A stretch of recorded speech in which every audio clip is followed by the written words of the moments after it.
अपनी dating life, flings और even mutual understandings इन marriages के बारे में एक्स्ट्रा मैरिटल अफेयर्स को ग्लैमर बना दिया गया है, इंक्लूडिंग कसौट की जिंदगी। क्योंकि सासी कभी बहू की जब वो रणवीर सिंह के साथ डेटिंग कर रही थी, उस डेटिंग के दौरान वो अन्य लड़कों को भी चेकआउट कर रही। रणवीर के एक्सप्रेशन से साफ ये बात दिखाई दे रही थी कि शायद रणवीर इस बात से अवेयर थे ही नहीं। फिजिकल सपोर्ट लेने के लिए डिपेंडेंट होते हैं तो उनके अकॉर्डिंग ये रात गई और बात गई वाली बात है। चीटिंग वो तब है अगर वो इमोशनल सपोर्ट लेता है। हालांकि अक्षय कुमार और अजय देवगन के भी ऐसे चर्चे कम नहीं रहे। उनकी एक्स वाइफ कमेंट करती हैं सुजैन खान, डिवोर्स होने के बाद उनका हस्बैंड किसी और औरत के साथ रहते थे, सडनली वो लोग सेपरेट होते हुए दिखाई देते हैं। शादी के होने के तुरंत के बाद 2 महीने के अंदर में युजवेंद्र चहल कहीं और उन्हें चीट कर रहे थे। उनकी वाइफ नताशा इस बात से पहले से ही अवेयर थे क्या, इसीलिए बहुत ही इजीली दोनों का डिवोर्स हो गया। या तो ये सब व्यूज के लिए किया गया था, वेल स्क्रीन के लिए दोनों साथ में आ जाते हैं। कभी ना कभी ऑफिस अफेयर्स या इमोशनल चीटिंग की है। कॉर्पोरेट सेक्टर में एक्स्ट्रा मैरिटल कनेक्शंस ने ओपनली एक्सेप्ट भी किया। एक रिंग मल्टीपल प्लान्स। शादी सिर्फ एक पेपर बन गई है? क्या कमिटमेंट्स अब कन्वीनियंस पे चलने लगे हैं? और सबसे बड़ा सवाल, क्या ओपन मैरिज एक नई सोच है या बस एक गंदी आदत?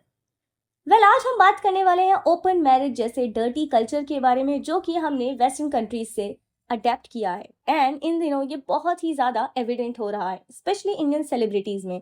और हैरानगी की बात तो ये है कि ये अब आम लोगों की जिंदगी में भी बहुत कॉमनली देखने को मिल रहा है। वैसे तो करण जौहर के टॉक शोज में जहां सेलेब्स ओपनली डिस्कस करते हैं अपनी डेटिंग लाइफ, फ्लिंग्स और इवन म्यूचुअल अंडरस्टैंडिंग्स इन मैरिजेस के बारे में, एक तरफ एकता कपूर के सीरियल्स जहां एक्स्ट्रा मैरिटल अफेयर्स को ग्लैमर बना दिया गया है, इंक्लूडिंग कसौट की जिंदगी, क्योंकि सासी कभी बहू की, कहीं तो होगा, कहानी घर घर की, सारे ही शोज में आपको बहुत ही कॉमनली ओपन मैरिजेस देखने को मिलेंगी। सिर्फ इतना ही नहीं, करण जौहर की फिल्मों में गहराइयां और यहाँ तक कि कभी अलविदा ना कहना जैसी फिल्मों में भी इनडायरेक्टली इस कॉन्सेप्ट को दिखाया गया है। पर यहाँ तक बात सिर्फ फिल्मों और टीवी की दुनिया तक सीमित थी। बीते दिनों करण जौहर के एक शो में जहाँ करण जौहर बॉलीवुड सेलिब्रिटीज से अक्सर इस तरीके के सवाल करते ही रहते हैं, वही दीपिका और रणवीर एक एपिसोड में साथ दिखाई दिए, जहाँ करण ने दीपिका से सवाल भी किया, so how is your married life with Ranveer? और दीपिका ने बोला, we are both individuals, we value our independence. लेकिन यहाँ तक बात बिल्कुल ठीक थी। सवाल तब उठे जब दीपिका ने उसी एपिसोड में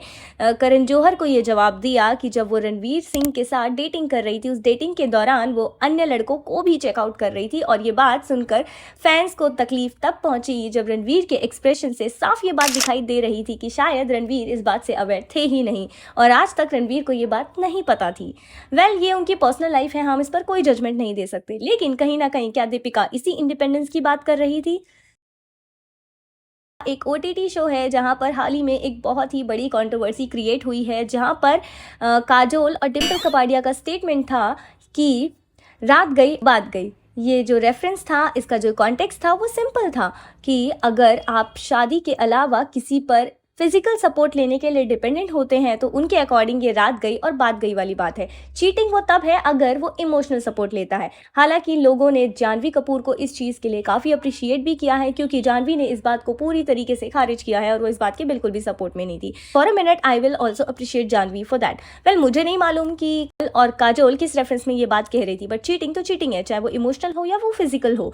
बट ऑब्वियसली ये हर किसी की पर्सनल चॉइस है। लेकिन फैंस का कहना ये है, कहीं ऐसा तो नहीं है डिम्पल और काजोल इस बात को अपने हस्बैंड्स को डिफेंड करने के लिए बोल रही थी? क्योंकि अक्षय कुमार और अजय देवगन के भी ऐसे चर्चे कम नहीं रहे हैं। ऋतिक रोशन और सुजैन खान का रिश्ता, जहां ऋतिक रोशन इन दिनों अपनी गर्लफ्रेंड सबा आज़ाद के साथ खुलेआम अपनी फोटोज पोस्ट करते हुए नजर आते हैं, यहाँ पर सवाल नहीं उठते। सवाल तब उठते हैं जब इन्हीं फोटोज़ पर नीचे उनकी एक्स वाइफ कमेंट करती हैं, सुजैन खान उन फोटोज़ को लाइक करती हैं, उन पर रिएक्ट करती हैं। क्या ये लोग इतने कंफर्टेबल हैं अपने रिलेशनशिप में कि डिवोर्स होने के बाद उनका हस्बैंड किसी और औरत के साथ अगर फोटोज़ पोस्ट करता है तो उससे सुजैन को कोई भी आपत्ति नहीं है? ठीक है, वो उनका पर्सनल चॉइस है, बट इतना ओपन रिलेशनशिप कहीं ना कहीं ये तो ओपन मैरिज ही है, इसे और कुछ कह भी नहीं सकते। ऋतिक रोशन के ऊपर इस तरीके के कई सवाल उठते ही रहे हैं। माही विज और जय भानुशाली का रिश्ता भी कम चर्चों में नहीं बना हुआ है। इनफैक्ट जय भानुशाली को उनके फैंस ने कई जगह पर कमेंट्स भी करके बोला हुआ है कि जय कई सारे व्लॉग्स में अकेले भी दिखाई देते थे और काफ़ी समय से वो अकेले ही रह भी रहे थे। अगर कोई अच्छा कपल जिसको लोग एक आइडल कपल समझते हैं वो साथ में रहते थे एंड सडनली वो लोग सेपरेट होते हुए दिखाई देते हैं, तो ऑब्वियसली फैंस को समझ में आ जाता है कि दोनों कपल्स के बीच में कुछ तो चल रहा है। इस तक तो प्रॉब्लम नहीं थी। प्रॉब्लम वहाँ हुई जब जय भानुशाली के व्लॉग्स में वो दूसरी लड़कियों की तरफ अलग कमेंट्स करते हुए दिखाई देते हैं, उनमें इंटरेस्ट दिखाते हुए दिखाई देते हैं। डिवोर्स के रूमर्स जब सामने आए तो माही विज ने इस बात को बिल्कुल भी डिक्लेयर नहीं किया है एंड इस बात पर कोई भी क्लियर कट उन्होंने कोई स्टेटमेंट नहीं दिया है। ऑल दो उनका पूरा वीडियो सिर्फ इसी रेफरेंस के ऊपर था कि उनके डिवोर्स के ऊपर ये जो रूमर्स चल रहे हैं वो क्यों चल रहे हैं, बट कोई क्लैरिफिकेशन उन्होंने खुद भी नहीं दिया। तो क्या दोनों म्यूचुअली इतने ज़्यादा क्लियर हैं, इतने ज़्यादा ओपन हैं कि हम इसे ओपन मैरिज कह सकते हैं?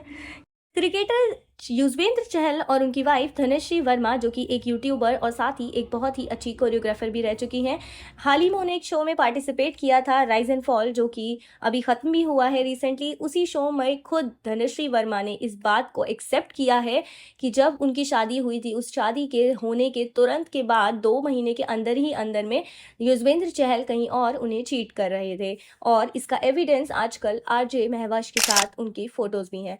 वो इसके बावजूद वो दोनों काफ़ी लंबे टाइम तक शादी के रिश्ते में बंधे हुए थे। तो क्या इसका मतलब ये है कि दोनों पार्टनर्स म्यूचुअली इस बात को एक्सेप्ट कर चुके थे? शायद इसीलिए धनश्री भी ऐसी फोटोज पोस्ट करते थे जिस पर फैंस अक्सर कमेंट करते थे और चहल को वार्न भी करते थे। सो क्या इसका मतलब दोनों एक ओपन मैरिज में थे? कहीं ना कहीं यही ओपन मैरिज होता है। वहीं इन दिनों हार्दिक पांड्या ने अपनी गर्लफ्रेंड के साथ कुछ पिक्चर्स पोस्ट की हैं, जिन्हें देख करके ये समझ में आ रहा है कि वो काफ़ी सालों से एक दूसरे को जानते थे और शायद वो डेटिंग काफ़ी लंबे समय से कर भी रहे थे। एंड कई सारे पेजेस ने इस बात का दावा भी किया है कि हाँ, हार्दिक और जो भी उनकी गर्लफ्रेंड है उसके साथ वो काफ़ी लंबे समय से थे। तो क्या इसका मतलब ये है कि हार्दिक पांड्या और उनकी वाइफ नताशा इस बात से पहले से ही अवेयर थे? क्या इसीलिए बहुत ही ईजिली दोनों का डिवोर्स हो गया? यूट्यूबर चारू असोपा के और राजीव के रिश्ते पर भी कुछ इसी तरीके के सवाल उठाए गए हैं, क्योंकि जब दोनों का डिवोर्स हुआ था, दोनों ने एक दूसरे को बुरा भला बोलने में कोई कसर नहीं छोड़ी थी, लेकिन आज दोनों शांति से साथ में वापस कई सारे वीडियोस में हंसते खेलते दिखाई देते हैं। और यहाँ तक कि स्पेशली चारू ने एक वीडियो बनाया है जिसमें उन्होंने अपने फैंस को, अपने व्यूअर्स को इस बात के लिए लताड़ भी लगाई है कि आप लोग क्या चाहते हो, मैं हमेशा अकेली रहूं और दुखी रहूं? तो क्या इसका मतलब ये था कि या तो ये सब व्यूज के लिए किया गया था? वेल, हम तो चाहेंगे आप हमेशा साथ ही में रहो, बट क्या आप लोग जब अपनी पर्सनल लाइफ को यहाँ आ करके अपनी पब्लिक प्लेटफॉर्म पर इस तरीके से ला करके सामने रख देते हो, तो क्या आप खुद अपने फैंस को और उन व्यूअर्स को ये अथॉरिटी नहीं देते हो कि वो आप पर सवाल उठाएं?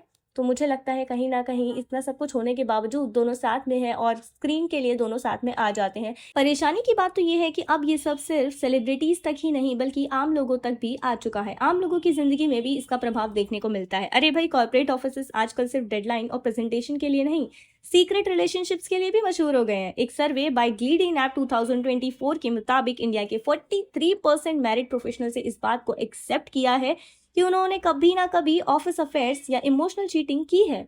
और इंटरेस्टिंगली 62% ने कहा है it was all started with a colleague. वहीं एक और टाइम्स ऑफ इंडिया की IPSOS पोल 2023 बोलता है कि कॉर्पोरेट सेक्टर में एक्स्ट्रा मैरिटल कनेक्शंस लास्ट 5 सालों में 3% तक बढ़ा है, क्योंकि लोग स्ट्रेस और लोनलीनेस के चक्कर में कंपेनियनशिप ढूंढने लगे हैं। वेल, ये सारी ही बातें सच हैं। ये ओवर टाइम नहीं है, ये वर्कलोड है, लेकिन लव लोड का। ये सारी बातें मैं ऐसे नहीं बोल रही हूँ, ये सब डेटा मैं आपको नीचे रेफरेंस में भी देने वाली हूँ। शादी में लॉयल्टी ओल्ड फैशन हो गई है, लेकिन क्या ये सच है? ये ट्रेंड सिर्फ एंटरटेनमेंट तक नहीं रुकता। आजकल रियल लाइफ कपल्स भी ओपन मैरिज को एक मॉडर्न सॉल्यूशन कहकर अडॉप्ट कर लेते हैं। बाहर डेटिंग एप्स पे साफ साफ लिखा होता है married but exploring, sounds fancy right? पर अंदर से ये सब इमोशनल मेस है। Rumours of open marriage floated around Bollywood elites, actors and actresses, जिन्होंने अपनी शादी को एक सोशल पार्टनरशिप बताया, couples living together yet dating outside. उन्होंने बोला we are evolve, we trust each other, लेकिन अंदर से इनसिक्योरिटीज, जेलसीज और मेंटल ब्रेकडाउन का सिलसिला चालू हो गया। कुछ स्टार्स ने ओपनली एक्सेप्ट भी किया है कंपैटिबिलिटी और अट्रैक्शंस तो अलग चीजें हैं, यानी कमिटमेंट एक साइड और क्रेविंग्स दूसरी तरफ। पर ऑडियंस को क्या मैसेज मिलता है कि इनफिडेलिटी नॉर्मल है, कि अगर बॉर्डम आए तो पार्टनर चेंज कर लो, और अगर गिल्ट आए तो बोल दो we have an open relationship, an open marriage. क्या ये प्रोग्रेस है और क्या ये एक मॉरल डाउनफॉल नहीं है? शादी का मतलब कभी समर्पण हुआ करता था, आज समझौता बन गया है। पहले कहते थे एक दिल एक जान, और आज लगता है एक ring multiple plans. Society evolve हो रही है, लेकिन इमोशंस अभी भी वही पुराने हैं। पेन, बिट्रियल, लोनलीनेस, ये सब फीलिंग्स अभी भी रियल हैं। तो फिर हम मॉडर्निटी के नाम पर ये इमोशनल वुंड्स क्यों खोल रहे हैं? मैं ये नहीं कह रही कि ओपन मैरिज का कॉन्सेप्ट बिल्कुल गलत है। शायद कुछ कपल्स ट्रूली कंफर्टेबल होते होंगे, लेकिन प्रॉब्लम तब होती है जब हम वेस्टर्न कॉन्सेप्ट्स को ब्लाइंडली कॉपी करते हैं, बिना समझे कि हमारी इमोशनल सिस्टम्स को, कल्चरल रूट्स को उससे अलग बनाया गया है। शादी एक एक्सपेरिमेंट नहीं है, ये एक कमिटमेंट है। Open marriage, is it truly open-mindedness or just an open confusion? Think before you call it modern, because I personally think it is not as good as we think. इसी तरीके के videos को जानने के लिए और ऐसे कॉन्सेप्ट्स को डिटेल में समझने के लिए सब्सक्राइब